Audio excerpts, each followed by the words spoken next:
La chiesa de Sapurissima sorge al centro dell'abitato di Lodè, prospiciente la piazzetta omonima, nel bel mezzo dell'antico centro storico. L'edificio sacro è a navata unica. La copertura invece è realizzata con tavolato di legno di ginepro e tegole curve, sorretto da 3 ordini di arcate a sesto acuto, secondo i canoni dell'architettura gotico-aragonese, poggianti su pilastri incorniciati all'imposta e senza nessun basamento al suolo.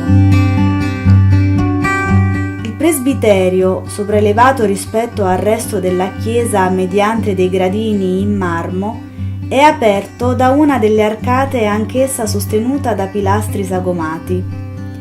L'altare, una volta addossato alla parete, sopra del quale trova posto la nicchia della Vergine, è stato sostituito da una mensa in granito posta in mezzo e rivolta verso il popolo. Chiesa de Suremediu. L'antichissima chiesa, riedificata in toto alla fine del XVII secolo, sorge ancora oggi nel centro storico del paese. Di probabile edificazione iberica del XV-XVI secolo, essa venne intitolata alla Vergine del Rimedio e apparteneva all'ordine dei Trinitari, che aveva il compito di redimere gli schiavi dalle catene dei musulmani e di portare avanti un'attività ospedaliera.